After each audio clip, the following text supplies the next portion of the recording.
তো ভাই লোক শাকিব খান তার আপকামিং প্রিন্স মুভির জন্য 3 কোটি পারিশ্রমিক নেবে। ভাই এটা কি সত্যি? আরেকদিকে রণবীর তো এবার ফাফার সাথে ভয়ঙ্কর লড়াই করবে। এছাড়াও ধূমকেতু টোটাল কালেকশন সহ মাদ্রাসা ট্রেলার নিয়েও কথা বলবো। সবকিছুই জানবো, শুধু ভিডিওটার সাথেই থাকুন।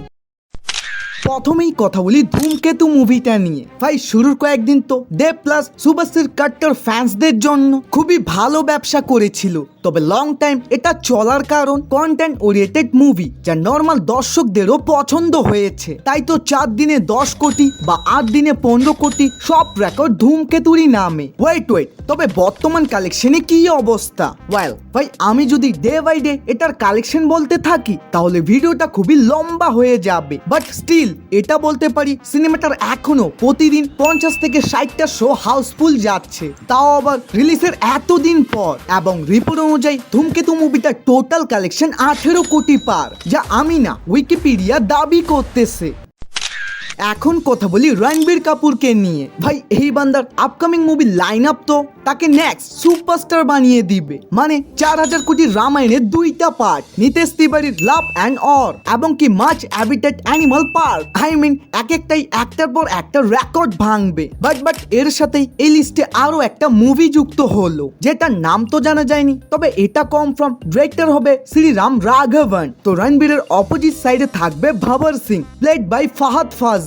যেই মানুষটা যে ভাই কি লেভেলের অভিনয় করে ওটা আশা করি আমার বলার দরকারই নেই। না না না না আমি এখানে পুষ্পার কথা বলতেছি না। এছাড়াও তিনি যেই সিনেমায় লিড সোলো ক্যারেক্টার প্লে করে, ভাই বান্দা নিজের দুর্দান্ত পারফরমেন্স দেখিয়ে দর্শকদের পাগল বানিয়ে দেয়। আর হ্যাঁ, এটা কিন্তু একটা কোড ড্রামা মুভি হবে, তাই আমি তো ভাই অনেক এক্সাইটেড রণবীর অ্যান্ড ফাফা দুইজনকেই একসাথে কোর্টের মধ্যে মারামারি করতে দেখার জন্য। এখন কথা বলি প্রিন্স মুভিটা নিয়ে। ভাই জাস্ট কয়েকদিন আগেই তো এই সিনেমার অফিসিয়াল অ্যানাউন্সমেন্ট করা হয়, যেখানে মেগাস্টারের চেহারা না দেখা গেলেও পোস্টারটা কিন্তু অসাধারণ ছিল। তবে যে রিউমারটা অনেক আগেই স্পেকুলেশন হয়েছে ওটা আবারও শোনা যাচ্ছে। শাকিব খান প্রিন্স সিনেমার জন্য 3 কোটি পারিশ্রমিক নিয়েছে। তো সেম টাইম ডিসেম্বর মাসে যে ফজি মুভিটা আসার কথা ওটার জন্য 2,85,00,000 পারিশ্রমিক নিয়েছে। যদিও এই বিষয়ে অফিসিয়াল কোনো কনফার্মেশন পাওয়া যায়নি, তবে এটা যদি হয়ও তারপরও শাকিব খান কি এত বেশি পারিশ্রমিক পাওয়া যোগ্য? ওয়েল ইয়েস, কেন নয়? যে মানুষটা প্রডিউসারকে তুফান দিয়ে 56 কোটি, তাণ্ডব দিয়ে 35 কোটি বা বরবাদ দিয়ে 75 কোটি প্রডিউসারের পকেটে ঢুকিয়ে দিচ্ছে, তাই তার জন্য অবশ্যই এটা প্রাপ্য। এখন কথা বলি মাদ্রাসা মুভিটা নিয়ে। ভাই শিবকার্তিকেয়ান অভিনীত এই সিনেমার গতকালই ট্রেইলার এসেছিল। যদি কথা বলি ট্রেইলারটা নিয়ে, ভাই সত্যি দুর্দান্ত হয়েছে। Action choreography just wow. এছাড়াও বিদ্যুৎ জামাল এখানে ভিলেনের রোলে আছে, যেও ভাই ফাটিয়ে দিয়েছে। জানি না হঠাৎ করে সে বলিউডে হিরো কেন সাজতে গিয়েছিল।